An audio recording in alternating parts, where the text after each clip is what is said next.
All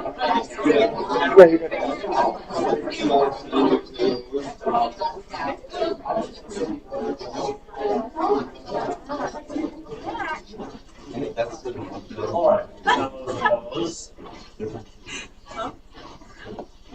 All right. I'm gonna get announcements here. All our stuff is done. We're pretty much done for the year. Nothing else to do.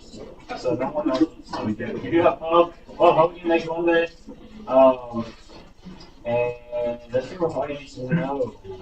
Yes, that's all you need to know. Well, keep coming to pub. If you haven't started coming to pub, then you should take advantage of the time to come to pub. Because it is very uplifting time for your Monday and to eat free food. It's two great things. And you get to meet more people in the church. There's a question to that. When's Dad? So the first 2 Sundays of the month will be dinner and discussion. We call it that. And then the last 2 Sundays of the month, then we will do whatever the congregation is doing. So like last week, we had like this past Sunday we had a reading of 2 Corinthians at 5 o'clock, and so that will take the place of that. And so our elders have just really encouraged that everybody come to that if that is what's planned. And so those of us who are planning those things are putting a lot of thought into it and preparing it a lot. And so we want you to be able to go to those, not only just to be there and to read 2 Corinthians and to learn or whatever we're doing, because we mix it up all the time, but also just to be with the rest of the congregation, which is why I feel it's important that we do those on the second 2 Sundays of the month. So we'll only do Devos just as college group on the first 2 Sundays of the month on those nights. I don't know if I've very clearly communicated that until now, so you can consider this my clearest form of communication. Nothing further. We will pray, and then we'll get started. Is there anything to pray about before we begin? I know Haley talked to me about her mom and said that her surgery's going well. They're going to have some results here, I think, a week, and so, or maybe a little less. So we can pray about that. But anything else?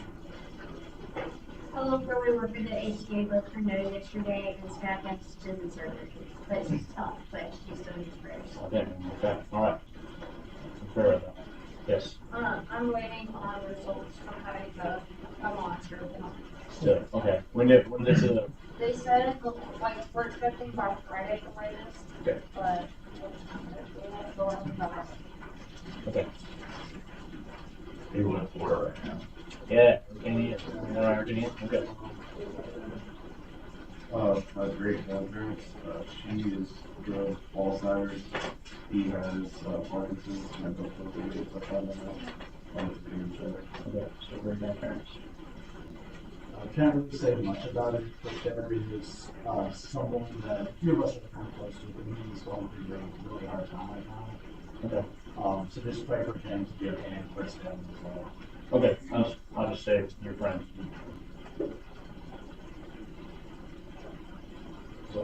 My friend's out of town right now. They're at a homeschool retreat. Okay. All right. The reason I come to the realization I don't think I can remember all this. So I'm going to make this real quick.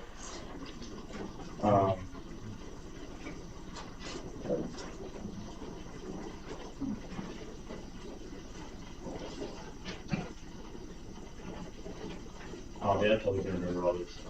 Give me 1 second.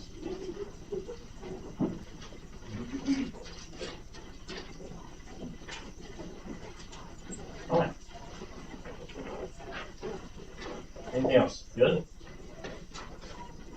Oh, yeah, you passed your test today, right? Yeah. Dude, yeah. You're great about that. Yeah. All right. Now, Father, we thank you for today and the blessings that you've given to us. We thank you for the time that we have to be able to come together and encourage each other to take a portion of your word and to learn from it. We ask that you be with us tonight as we study the idea of love not being rude and what that means and how we can apply it and help us have our hearts and our minds open as we study that. We come before you thinking about a few different things. We're mindful of the people in Central and South Florida that are in the track of this hurricane that's coming through, and we ask that you just be with them and help them during this. Continue to be with his mom, that she's going through these health issues, and we ask that as they're awaiting the results, that you be with them and comfort them, and whatever the results may be, help her to be able to improve over time, and for them to continually put their trust in you. Be with Ethan's family as they're out of town, keep them safe. Be with the girl who goes to ACA, who broke her nose yesterday, and help her to be able to recover soon. Be with James's great grandparents as they're both having their own separate health issues, and they're having to take care of each other, and that's very difficult for everybody involved. And so we ask that you comfort them and be with those two specifically. Be with Logan's friend and all the things that that person is going through, and comfort them in whatever situation it may be, and help them in the ways that only you really can. And be with Jade as she's awaiting results for her heart, and help her to be patient and to be comforted during this time along with her family, and for the results to come back in the way that she would want them to. But if not, that we are able to encourage her and support her, and that she's able to continue putting faith in you no matter what. We love you, and we're thankful for you and all that you do for us. We're most thankful for your son. It's in his name that we pray. Amen. Okay. So today, we're going to talk about love not being rude. I think we're somewhere around halfway through, I believe, the series, somewhere around there. There's not too many descriptions that are left. There's a few more. And one of them is love is not rude. And this is another one that was a little bit difficult to really think through, because when you think about rude, there doesn't seem to be that much depth in the word. Right. You think of something being rude, and you don't think of it being that severe. Like, it's not that bad. If someone's like, "Oh, you're being kind of rude right now," like, usually the reaction is like, "Oh, I'm sorry," and then you just try not to be as rude. Like, there's no real severe punishment or consequence, right, for being rude usually. But the more I dove into the word, and the more I saw some instances and thought about it, the more I realized that this is a little bit bigger of a deal than I've always thought. The word rude, it means lacking refinement, delicacy, not polite.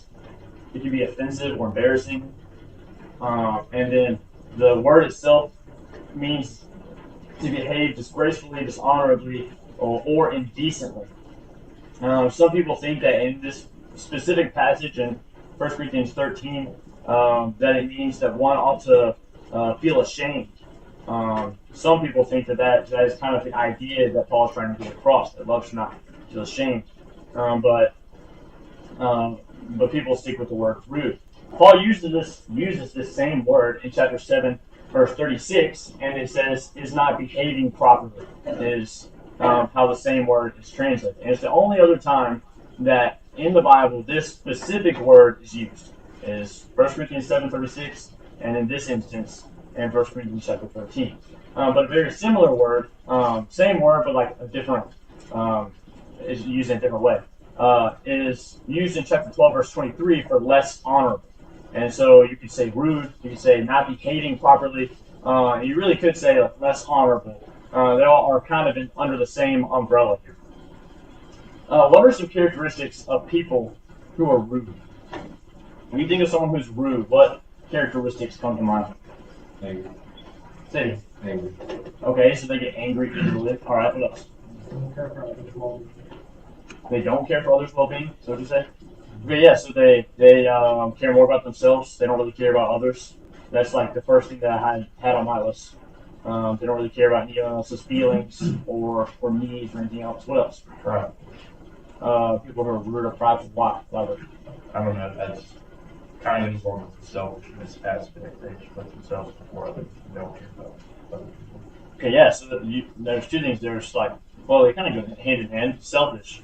People who are rude can be selfish because they don't care about others, and they can kind of be prideful. It kind of all ties together there.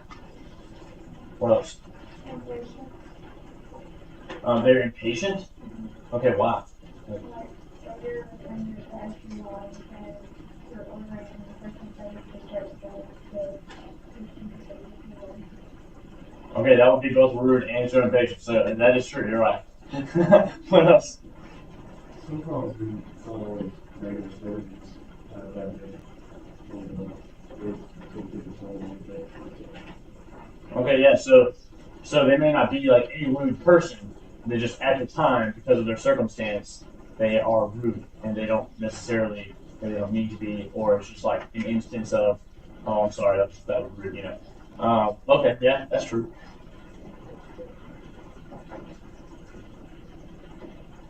I think it implies that you don't really have a good grasp and awareness on the situation you're in.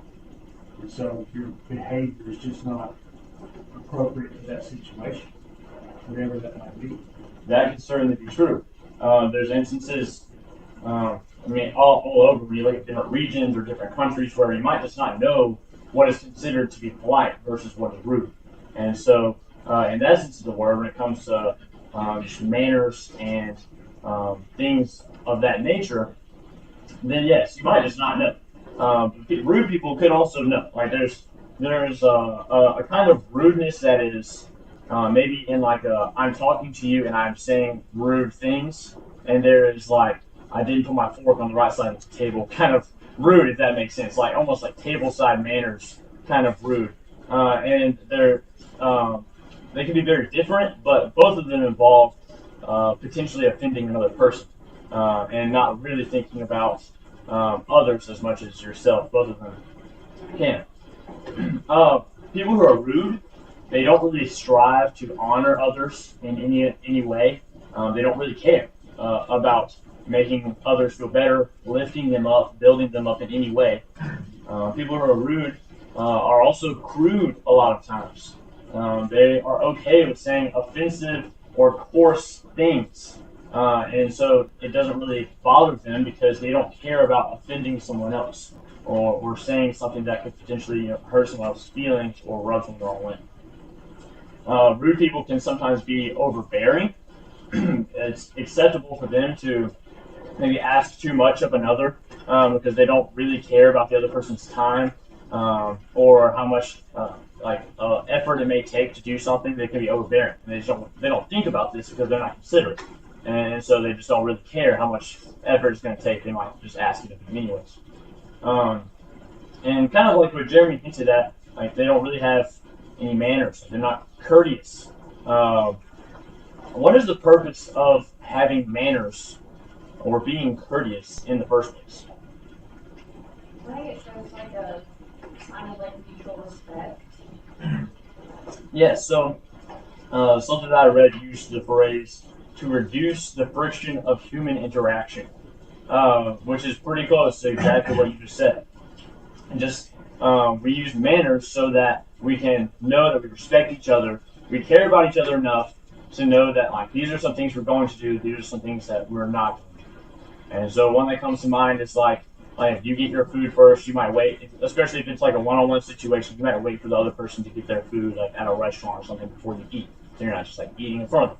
It shows the other person I'm thinking about you, like I care about you. I will wait for you to get your food before I eat. It's just like a very simple thing.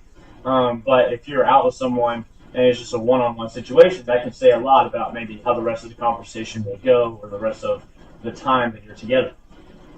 Manners tell others that we care about them and their comfort in a situation that they're in.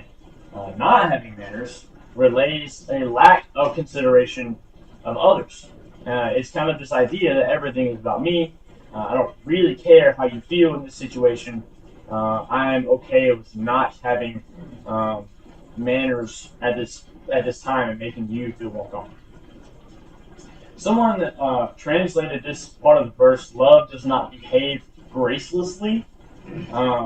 And so this kind of encompasses the idea that love honors one another, it is polite, and it is courteous to others because it considers others. It's not just all about me.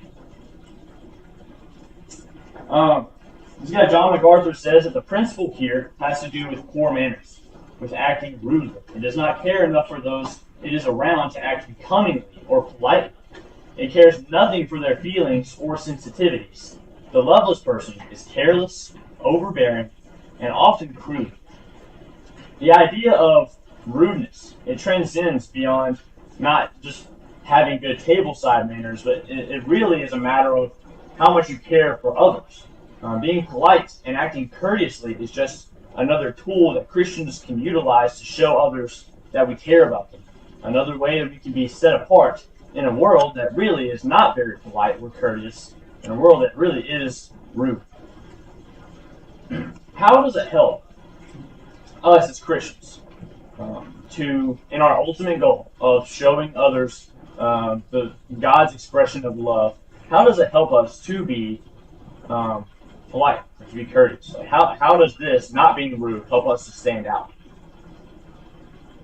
It's really easy to dismiss people, especially if it's seen as like some kind of inconvenience, not that affecting them. But by doing that in a way and starting having that almost interaction, and you can put on a smile and being a real person, it shows a difference in how what other people might act.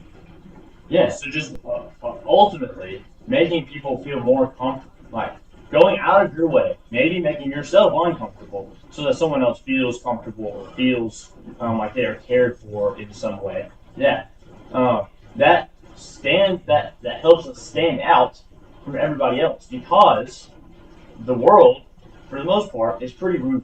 We see rude things everywhere. This quote from Merrill Marcoe says that we are in a renaissance of rudeness. It just seems to be more and more popular to be rude. Where do we most see rudeness? Maybe daily or whatever. Where do you most see people being rude, rude things, etc.? Strangers in public, anywhere in relation to someone. Okay, yes. So strangers in public, they're only caring about themselves. Did someone say the news? Okay, the news. Walmart. Walmart? I'm being serious, it's hard. Walmart. Elaborate on Every it. time I go to Walmart, somebody's rude to somebody else. True. While driving. While driving. You know what we're going to say. I think it's more common to have people that you know to than people that are strangers. Because like strangers, it's just more of like a passing by. Well, more times than not, it's more people that you know. Okay. I was gonna say online. Online? Examples? Making rude comments, starting fights in the comment section, etc. Yeah. We probably could talk about this for a while. The fact that, yes. Okay. Dude, I don't know if y'all see my dad's Facebook page. He's probably not going to watch this, so it won't matter. Dude, that guy loves him some college football. Sometimes I'm like, Dad, you should not say that. If Georgia wins or something, because man, dude, he loves it. Anyways, okay, yeah. The fact that so many of you were so ready, like, dude, I know places that people are rude, tells me you encounter rudeness often. Like, this is not a new or unfamiliar thing. Like, there's so many of you either smiling or chuckling or whatever. Like when Jeremy said Walmart, partially because it's Jeremy, and partially because you've all seen someone be rude in Walmart. Like you can all think of probably an instance or something where you're like, that person was super rude, or driving, Nathan said, or something. Like everybody encounters rudeness often. Our world celebrates and promotes rudeness. It's all over social media, like Jade said. It's in our movies, it's in our shows, it's in our music, and it's in what our culture finds to be funny or appealing is rudeness. Rudeness is glorified in our culture. And this means that the caring of others ends up taking a back seat or a second place to our desire for entertainment. Because people care more about being entertained and are easily entertained by rudeness. And we'll dive into that a little bit more as we go. But we like to watch, our culture likes to watch rudeness in different ways. And because of that, caring about others ends up taking a back seat. So we always go into this and talk about God's love not being this characteristic or being this characteristic. And so we'll start with God's love being displayed. He's not rude. His love is not rude. And so I decided to just pick one aspect of that rudeness, that being God is not careless. He cares about his people. Question. Why do we study how God shows love every week?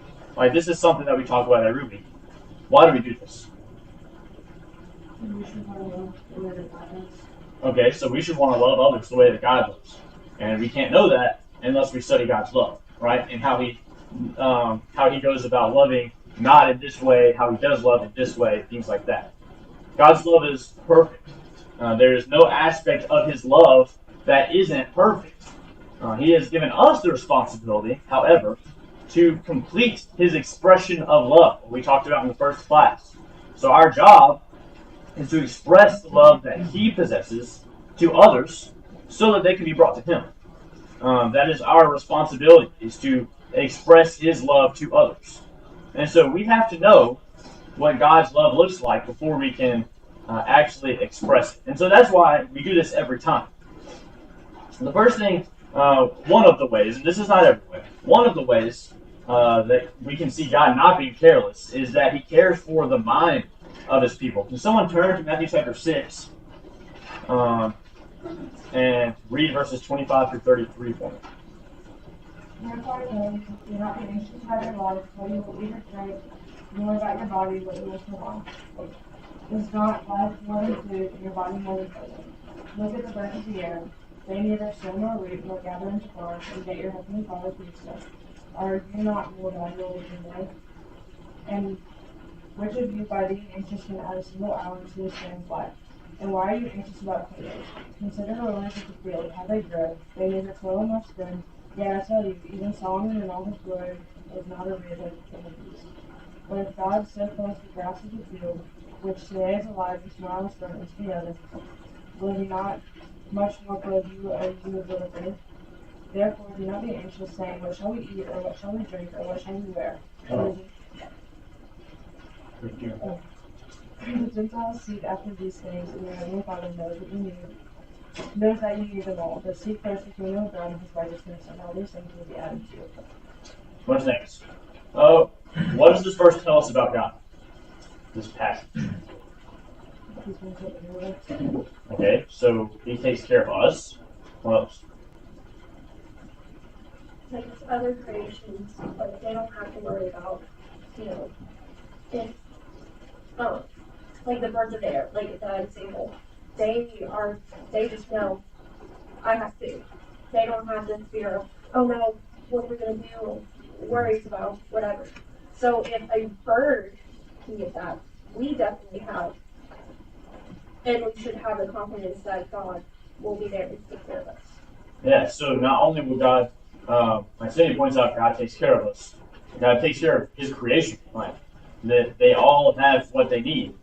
And so he says, if all of these other things have it, how much more so am I going to take care of you, my greatest creation? What else? He holds us higher than the earth, and he holds anything lower. Yeah, so he on the list of priorities here, we are on the top.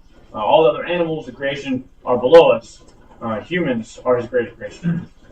What else?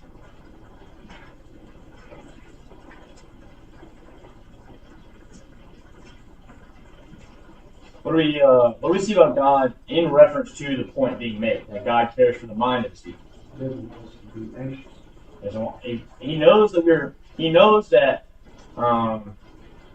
that we are going to experience anxiety. Like he knows that we are going to be prone to worry and prone to this, and so he is mindful that this is going to happen. He's mindful of our anxieties, knowing that we're prone to worry. And he provides a way for those who seek the kingdom of God and his righteousness to not be worried, and to not experience anxiety. He shows his consideration for man. God isn't anxious. Like, this is not something that God deals with. This is not something that God is constantly thinking about or worried. There's not something that he is constantly worried about that is causing him anxiety. But he's thinking about us. And so, for us to not be anxious, he says, you seek the kingdom of God and his righteousness, all these things that you need, that even the Gentiles need, that the birds in the air and all this other creation is receiving, you will also receive your needs. He never will have a reason to be anxious, God will. And yet he is mindful that mankind will experience it. God shows his consideration of man. He's considerate, and he cares about man. Psalm 55, verse 22 says to cast your burden on the Lord, and he will sustain you. He will never permit the righteous to be moved.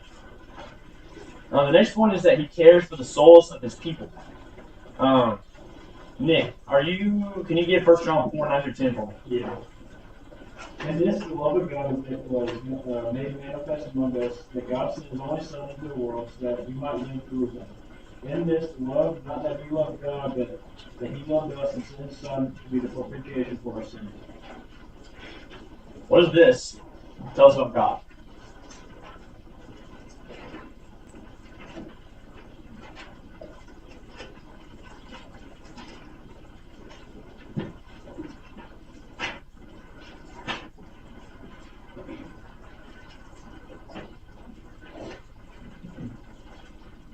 Travis. Dude. He's giving us a. I was calling on you before you even said anything. Let's go. All right, keep going. Sorry. No, it's just showing just the magnitude of God's love, providing us a path to salvation that we can return back to him once again through Jesus. Right, yeah, and it cost him Jesus. That tells us about God. He is willing to endure pain. He is willing to send his own only Son to the cross so that we could be with him in heaven. That is caring. He is considerate. What else? His love doesn't require anything from us. We don't have to love him for him to love us first. Yes. God's love for us is not dependent upon our love for him. If it was, none of us would be recipients of it, because we all failed him at some point. However, God loved us before we loved him. And because of that, he sent his only Son to die for us. Is there anything else that stood out maybe?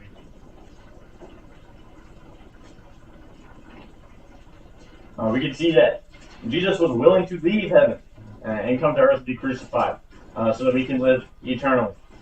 We said in John 6:38, you see in this passage that he was sent and he went. John 6:38 says that it was not of his own will but of the Father's will. However, he submitted. He said that I will go, and he's willing to leave. God's love shows an absence of rudeness in that, although he knew that we would fail and that we would be in need of grace, he was considerate enough to send his Son anyways. And there is no rudeness in God's love. An aspect of rudeness, one of really what a lot of it boils down to, is not caring for others. It's kind of the ultimate reason behind anyone being rude. And no matter what form rudeness comes in, that is kind of what ultimately it boils down to. But God obviously cares for his people and is considerate of them. There is no rudeness in God's love. So let's talk about maybe some examples. What are some examples you could think of someone being rude or of rudeness in the Bible? How? Didn't want to go and over the and try to save the people because they feel differently. Yeah, he did not care about others. He did not care about the people in Nineveh, so much so that he was willing to very blatantly disobey God and run from him because of it. And then even after, when he openly mourned that they actually repented. Yeah, he was so upset that the job was actually accomplished. That they actually repented because he didn't think that they deserved it. That's pretty rude. What else? Jews not wanting Gentiles to go to receive salvation. And so after Jesus had died and the old law had been done away with, Jews still had this hang up, right, of not wanting the Gentiles to be a part of the church and wanting them to conform to some of those old law things so that they could be a part of the church. Yeah, so that's certainly rude. I think you had your hand up. No, you had your hand up first. Job's friends. Why? Because basically they were saying, okay, all this stuff is happening to you, but what did you do to God? What did you do despite God? Because this is clearly your fault. They spent a couple of days with him in silence, which was nice, but then they gave him the wrong advice. Yes. He didn't need. Yes, it certainly shows that they really are not considering very much what Job needs to hear, what he needs out of his friends, much more so accusations. And that's not very caring. I think Josh was next. The kids that were like, haha, you're bald. That's true. Was that Elisha or Elijah? Okay, Elisha. You all said at the same time. You can't help it all, but I heard one person. Elijah. Okay, that's what I was thinking. Henry. The people that ignore the guy on the street, like if it's American. Okay, yeah. So all the people that ignore the Good Samaritan, Nathan. Saul, Why? a lot, but mainly because the one specific example, he invited David to dinner to kill him. Well, yes, that is very rude. Okay, there's like 5 more hands up, and I don't have time to get to you all. I'm sure that they were all fantastic thoughts, but we have to move on. The point that you have established for me is that there is a lot of rudeness in the Bible, just like how you all today, when I said, what are some ways you experience rudeness? And everybody, just like the most conversation I've had all year, because everybody's like, I experience rudeness all the time. And then in the same way, I really didn't think there'd be this many answers, but y'all are just like popping off answers of people that are rude or rude instances in the Bible because it's so prevalent. One that I thought of was Luke 16 verses 19 through 21, or really it's 19 through I believe like 31 or 33. It is the instance of the rich man and Lazarus, and this is kind of where I think rudeness, and you all gave really good answers, so I don't want to say that this is epitomized, because you could almost say that rudeness is being epitomized in almost all of your answers. But this is a case of someone being very rude. And so let's go through this for a little bit. Luke chapter 16, verses 19 through 21. It says, "Now there was a rich man, and he habitually dressed in purple and fine linen, joyously living in splendor every day. And a poor man named Lazarus was laid at his gate, covered with sores, and longing to be fed with the crumbs which were falling from the rich man's table. Besides, even the dogs were coming and licking his sores." First thing, what are some things we notice about the rich man? He was rich. Good. He was rich. He habitually dressed in purple and fine linen. So this means like often, every day, he was wearing the nicest of clothes. There was not a time when this rich man was not wearing like the nicest available clothing. What else? He wanted people to know that he was rich. Where do you see that? Why would you dress nicely in purple, which is like the color of royalty at the time, and fine linen if you didn't want people to know he was rich? That's true. That's a good point. So it was pretty open for him. Like he was okay with people seeing him in the nicest available clothing because he wanted people to know he's rich. Yes. He didn't really care about the welfare of others. Okay. Yeah. So that's what we're going to get to in a second. He was very rude. Got to get to it. He was very rude. He didn't care about others at all. Let's go phrase by phrase here. Go through verse 19. Besides the dress in purple linen, maybe what is something else you notice? Okay, yeah. So he lived joyously in splendor. This word splendor, it means like lived in luxury. The way that he lived looked expensive and magnificent was kind of the description given. In verse 20, it says this man Lazarus was laid at his gate. And his gate, the word implies like a big gate. Like it's not like the gate to the Faulkner football field or anything, or like the gate to our playground downstairs. It is like a big gate. It implies that it was kind of at like a palace or some big building. So this is a very large gate that we're seeing. What are some things we notice about Lazarus? He was poor. That's good. You want to say it? He was poor. Or Sherry says it. This word, poor, it can mean that he was reduced to beggary, that he was destitute of wealth, influence, position, and honor. He was afflicted. He was helpless, powerless to accomplish an end. He was lacking in anything. Lacking in anything. He was destitute or lacking in of wealth, of learning and intellectual culture, while the schools could afford. So, and Lazarus could fit any of these descriptions. It could just be some of them. but the word is implying it could be all of these things or any of these things. And so the general idea we're getting here of Lazarus is he's helpless, he's poor, he's hurting, and he can't help himself. It says that he laid outside of his gate. Outside of this huge gate, this eyesore of a man lays. And he was in dire need and came to this place where he could, in theory, be fed, to be taken care of without really causing a burden, but he wasn't. And he was so desperate for food that he wanted the crumbs. He just longed for just the crumbs that fell off the table of this rich man. And in such despair that he was in, the really only relief that we see him getting is when dogs came and licked up his sores. The dogs have more care and consideration of this man, Lazarus, this human, than the rich man does. This rich man is so consumed with his own wealth and his extravagant way of living that he never even considers this man in need. He doesn't care about Lazarus. And if he did, he would at least give him the crumbs off the table, right? He is not striving to honor Lazarus at all. He has no manners. He is not courteous to Lazarus at all. And so we see an example of someone who very obviously does not care about another. He exudes rudeness in all of his actions while Lazarus slowly dies outside of the gate. This might be a little bit of a tougher question. What is an example in the Bible of someone who is not being rude when they had the chance? Jesus. Okay, very obvious. With Jesus, Pharisees, Jesus means being crucified. There's probably a lot of answers you could give where Jesus could have been rude, but he wasn't. Jesus, when, like on the retreat we talked about, Jesus, when all of those people were following him after John had been beheaded, his own cousin was beheaded, and John had compassion on them instead of being upset. That would have been a very fair time, I would think, to be rude to someone or a group of people, and he wasn't. So Jesus really is the perfect example of someone who could have been rude but not. Yes. David snuck up on Saul, had a kiss. Okay, yeah. So David certainly could have been rude in that instance, and probably in multiple other ways to Saul, but wasn't. One that Saul was in Genesis chapter 9, verses 23 to 24. We see Noah had just gotten off of the flood, off the ark from the flood, and he became drunk.